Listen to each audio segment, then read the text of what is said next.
नमस्ते दोस्तों, आपके अपने यूट्यूब चैनल एग्जाम रूम में आपका हार्दिक स्वागत है। देखिए दोस्तों, आज का वीडियो आप सभी के लिए मोस्ट इंपॉर्टेंट होने वाला है, क्योंकि इसी वीडियो में हम बीए फर्स्ट ईयर में हिंदी के सेकंड पेपर में आया हुआ है 20 से भी ज़्यादा अति लघु उत्तरीय प्रश्नों यहाँ पर देखने वाले हैं, और साथ ही साथ देखिए इनके आंसरों को भी जानेंगे। प्लस हम बात करेंगे कि एग्जामिनर आपके आने वाले एग्जाम में किस तरह के देखिए क्वेश्चन आपसे पूछ सकता है। तो वीडियो को लास्ट तक जरूर देखिएगा। तो चलिए स्टार्ट करते हैं अपनी वीडियो। और जैसे कि देखिए सब स्क्रीन पर आप देख रहे हैं, ये जो क्वेश्चन है ये देखिए आपके प्रीवियस ईयर में आए हुए क्वेश्चन। तो सबसे पहले क्वेश्चन देखिए इसमें क्या आया था कि उपन्यास में देश काल से क्या तात्पर्य है। देश काल से उपन्यास में क्या तात्पर्य है, तो ये मैं आपको बताया हूँ। देखिए यदि किसी उपन्यास में आपका रीति रिवाज से रिलेटेड कोई बात की गई हो, वो समाज संस्कृति से रिलेटेड आधारित हो या फिर सभ्यता से रिलेटेड आधारित हो, तो वही क्या होता है, वो उपन्यास देखिए देश काल के क्राइटेरिया में यहाँ पर आ जाता है। और सेकंड क्वेश्चन में पूछा गया था कि कहानी के तत्वों का निरूपण कीजिए। वह देखिए कहानी के जो है वो 4 अंग यहाँ पर देखिए माने गए हैं: आरंभ, आरोह,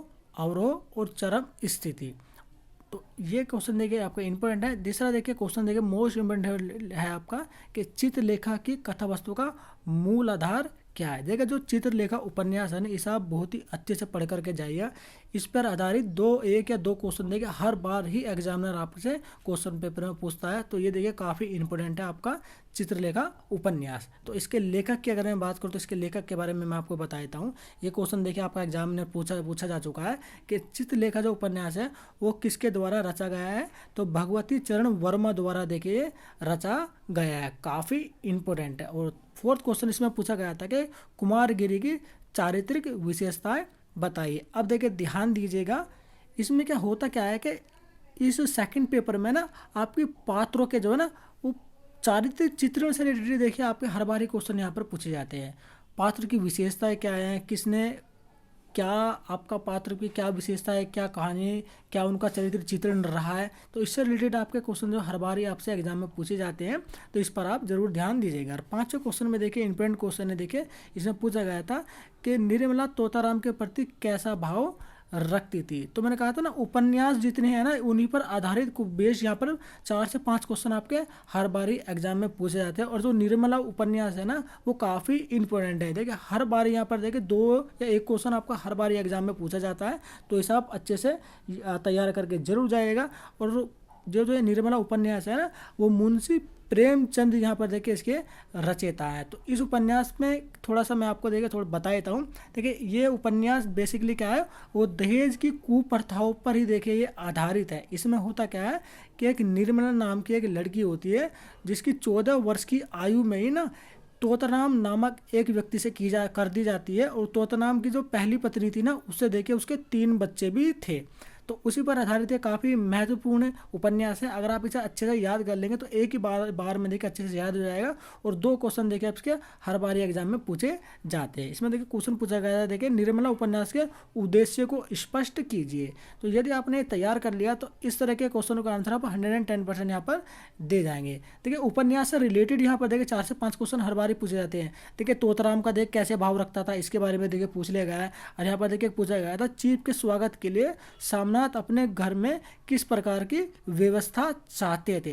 तो उपन्यास के अंदर जो भी पात्र चरित्र चित्रण है जो भी उन्होंने किया है तो उसी पर आधारित यहाँ पर देखिए हर बार एग्जाम में 4 से 5 क्वेश्चन आपसे पूछ लिए जाते हैं। इसके लेकर ऊपर चलते हैं। 8वां क्वेश्चन देखिए, ये भी देखिए आपका इसी प्रैक्टिकली क्वेश्चन पूछा गया था कि काशी के गुंडों की क्या विशेषताएं थी। यदि आप देखिए उपन्यास को अच्छे से पढ़ेंगे ना तो आप 110% आपके जो अति लघु उत्तरीय प्रश्न होते हैं उनका आंसर आप अच्छे से दे पाएंगे। 9वां क्वेश्चन यहाँ पर पूछा गया था कि 25 चौका 150 कहानी का क्या तात्पर्य है। देखिए काफ़ी इंपॉर्टेंट उपन्यास है 25 चौका 150। यदि आप इसे पढ़ेंगे ना तो एक बार में देखिए आपका ये याद भी हो जाएगा। इसके बारे में मैं थोड़ा सा देखिए आपको बता देता हूँ। इसमें हुआ क्या है कि एक सुदीप नाम का देखिए एक लड़का है, उसके पिताजी देखिए काफ़ी गरीब है और वो सुदीप को पढ़ाना चाहते हैं। उन्हें सुदीप से काफ़ी उम्मीदें होती हैं कि वही उनकी गरीबी दूर करेगा। तो उनका सुदीप का जो एडमिशन है वो एक स्कूल में करवा देते हैं। और स्कूल में बच्चा जो है काफ़ी अच्छे से पढ़ाई करता है और वो काफ़ी होशियार हो जाता है। उसकी गणित में देखिए काफ़ी रुचि होती है।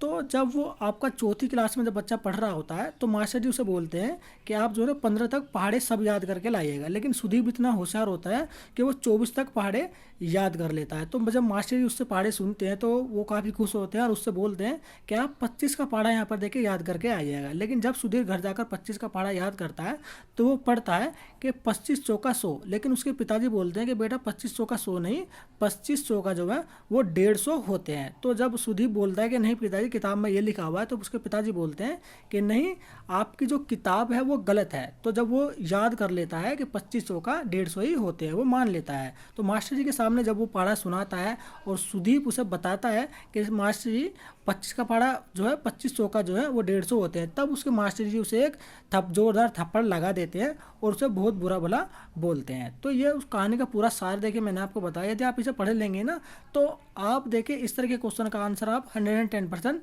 देके आएंगे। और 10वां क्वेश्चन यहाँ पर देखिए आपसे पूछा गया था कि मृदा गर्ग का साहित्यिक परिचय दीजिए। देखिए साहित्यिक परिचय की बात की गई है मृदुला गर्ग की, तो काफ़ी इंपॉर्टेंट है, इसे भी आप अच्छे से याद करके जाएगा। अब देखिए इसके 10 क्वेश्चन पढ़ लिए हैं। अब 10 क्वेश्चन देखिए हम दूसरे पेपर में आए हुए क्वेश्चन के बारे में यहाँ पर देखिए पढ़ लेते थे। यहाँ पर देखिए सबसे पहला क्वेश्चन पूछा गया था नाटक एवं रंगमंच को स्पष्ट किए दिए। देखिए इस पेपर का नाम ये हिंदी नाटक और रंगमंच, तो उस पर आधारित यहाँ पर देखिए क्वेश्चन आपसे पूछा ही जाएगा। क्वेश्चन जो है ना आपके नाटक हो गए, आपके उपन्यास हो गए, तो इन्हीं पे आधारित यहाँ पर देखिए आपके क्वेश्चन पूछे जाते हैं और बहुत ही प्रैक्टिकली क्वेश्चन यहाँ पर आपसे पूछे जाते हैं। नेक्स्ट क्वेश्चन यहाँ पर देखिए ये मोस्ट इम्पोर्टेंट है, काफ़ी बार देखिए ये एग्जाम में पूछा भी जा चुका है कि वेद की हिंसा हिंसा न भवती नाटककार का नाम बताइए। तो नाटककार का नाम यहाँ पर देखिए आपको बताना है। आज के नाटककार का नाम यहाँ पर क्या है, तो ये देखिए आपका काफ़ी इंपॉर्टेंट है आपका। तो इसमें नाटककार का नाम देखिए आपको बताना था, तो इसमें जो नाटककार का नाम है वो भारतेंदु हरिश्चंद्र द्वारा देखिए ये जो है नाटक जो है ये लिखा गया है, यानी कि नाटक में सब जो है ये यूज किए। तो काफ़ी इंपॉर्टेंट है, एग्जाम की दृष्टि से आप इन्हें अच्छे से याद जरूर कीजिएगा, इन्हें अच्छे से पढ़ के जरूर जाएगा। भारतेंदु हरिश्चंद्र जी को, इनसे रिलेटेड भी यहाँ पर देखिए हर बार एग्जाम में क्वेश्चन पूछा जाता है। और देखिए नेक्स्ट क्वेश्चन इसमें पूछा गया था कि हरि कृष्ण प्रेमी की 2 सामाजिक नाटकों के नाम बताइए। देख एक तो आप उपन्यास से रिलेटेड कहानी, उनके पात्र, उन्हें चरित्र चित्रण से रिलेटेड क्वेश्चन पूछे जाते हैं।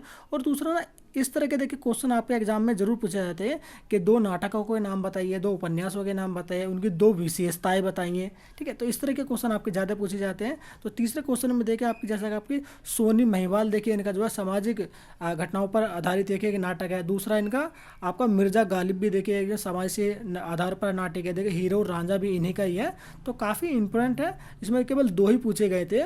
तो सोनी महिवाल हो गया आपका, शशि पुन्नू हो गया, मिर्जा गालिब होगा, हीर रांझा होगा और दुल्ला भट्टी होगा। तो ये इनके देखिए 2 नाटक हैं, 2 पूछे गए थे, लेकिन मैंने 4 से 5 आपको सामाजिक नाटकों के नाम आपके बता दिए हैं, तो इन्हें आप अच्छे से याद कर लेगा। 4th क्वेश्चन इसमें देखिए आपको पूछा गया था कि लक्ष्मी नारायण मिश्रा की 2 एकांकी संग्रहों के नाम बताइए। 2 एकांकी संग्रहों के नाम आपको पूछे जाते हैं। मैंने कहा था ना देखिए 2 ही पूछे जाते हैं, एकांकी संग्रह हो गया, 2 उपन्यास हो गए, 2 कहानी हो गई, 2 नाटक हो गए।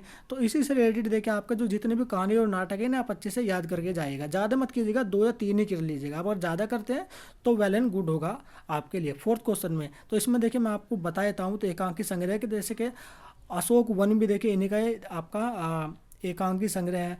परले के मंच पर भी इन्हीं का है। काउरी में कमल भी देखिए इन्हीं का है। बलहीन भी इन्हीं का काव्य संग्रह है। नारी का रंग भी, और वर्ग से विप्लव और भगवान मनु भी देखिए इन्हीं के एक कहानी संग्रह है। देखिए 2 ही पूछे जाते हैं, लेकिन मैंने आपको 2 से ज़्यादा बता दिए, इन्हें आप अच्छे से याद कर लेगा। 5वां क्वेश्चन देखिए आपका मोस्ट इम्पोर्टेंट क्वेश्चन है और इन्हें आप अच्छे से जरूर याद करके जाएंगे कि धर्मी भारती का जन्म कहाँ और कब हुआ था। तो इसके बारे में थोड़ा सा मैं आपको देखिए डिस्क्राइब कर देता हूँ।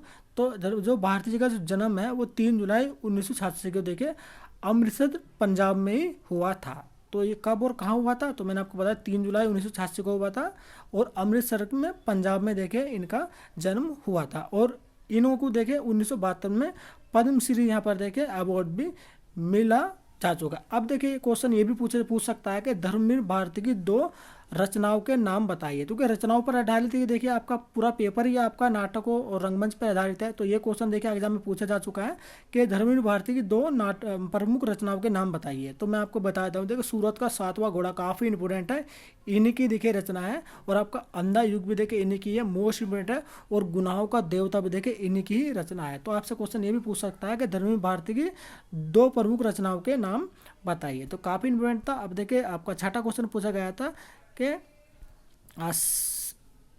सीमा रेखा एकांकी में चारों भाइयों और उनकी पत्नियों के विचार एक दूसरे से भिन्न है, क्यों? मैंने कहा था ना, जितने भी जो एकांक की जो कहानी और जो आपके उपन्यास में जो पात्र है ना, उन्हीं पर आधारित यहाँ पर देखिए 4 से 5 क्वेश्चन पूछता है। और 4 से 5 क्वेश्चन यहाँ पे पूछता है आपका उन, जैसे कि 2 कहानी होगी, 2 उपन्यास हो गए, 2 काव्य संग्रह हो गए, 2 कहानी संग्रह हो गए। तो टोटल मिलाकर 10 क्वेश्चन ये हो जाते हैं। तो जो उनके चरित्र हैं, जो पात्र हैं, जो उनमें जो नाटकों में जो व्यक्ति हैं, उनका उन्होंने क्या किया है, उनका क्या आधार है, तो उन सभी का आप अच्छे से जरूर याद करके जाएगा। उन्हीं से रिलेटेड आपके क्वेश्चन यहाँ पे एग्जाम में पूछे जाते हैं। नेक्स्ट क्वेश्चन देखिए, कोमा के अनुसार स्त्रियों को प्रेम करने का अपराध क्या दंड दिया जाता है? तो कोमा के अनुसार देखिए क्या दंड दिया जाता है यदि कोई स्त्री प्रेम करती है। और 8वां क्वेश्चन है जिससे पूछा गया था कि इंपॉर्टेंट है आपका, इसे आप जरूर याद कीजिएगा। ध्रुव स्वामी नाटक की कथा वस्तु का देखिए स्रोत क्या है? तो ध्रुव स्वामी जो नाटक है इसे आप बहुत ही अच्छे से देखिए पढ़ के जाइएगा, ये आपके एग्जाम में बार बार पूछे जाते हैं। देखिए आधे अधूरे नाटक की जो नायिका, देखिए नायक नायिका से पूछ लिया जाता है कि उनके नाटक जो नायक है उसके बारे में बताइए, या फिर नायिका के बारे में बताइए, उसके चरित्र की 2 विशेषताएं बताइए, या चरित्र चित्रण की विशेषताएं बताइए।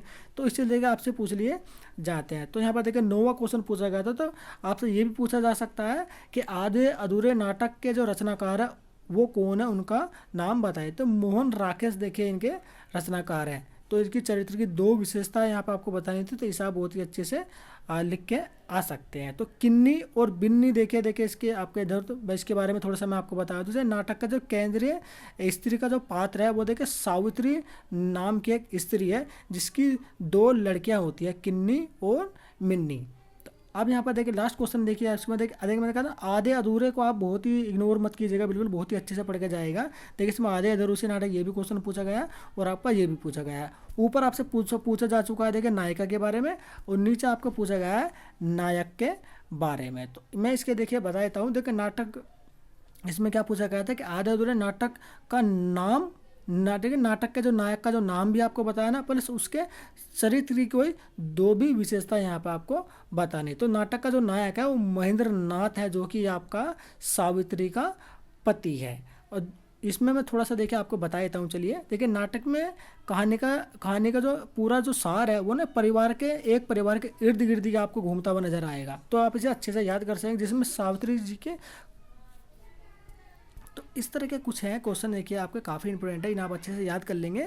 और जिस तरह से मैंने आपको बताया मुझे इस क्वेश्चन के बारे में, इन्हें याद कर लेंगे ना, तो आप 110% आपका जो एग्जाम हो वो बहुत ही अच्छे तरीके से हो जाएगा। बस आप कहेंगे चरित्र चित्रण होती है ना, जो भी व्यक्ति जो है उसमें जो कि नाटक या कहानी या फिर उपन्यास में, उन सभी के बारे में आप अच्छे से पढ़ के जाइए। और सब जितने भी रचनाकार आपके सिलेबस में दिए गए उनकी 2 रचनाएँ या उनकी 2 विशेषताएँ, उनका जन्म कब हुआ था, उनका डेट ऑफ बर्थ वगैरह, इन सभी को अच्छे से याद करके जाएगा, आपका एग्जाम आराम से हो जाएगा। घबराने वाली बात बिल्कुल भी नहीं है, बहुत ही कॉमन सा देखिए, बहुत ही सिंपल सा एग्जाम आता है, इस आप अच्छे से देखिए कर जाएंगे। तो वीडियो को जरूर कर दीजिएगा लाइक, और चैनल को जरूर कर दीजिएगा सब्सक्राइब। दोस्तों तो चलिए चलते हैं, जल्दी मिलते हैं नेक्स्ट वीडियो में इसी तरह की लेटेस्ट इन्फॉर्मेशन के साथ।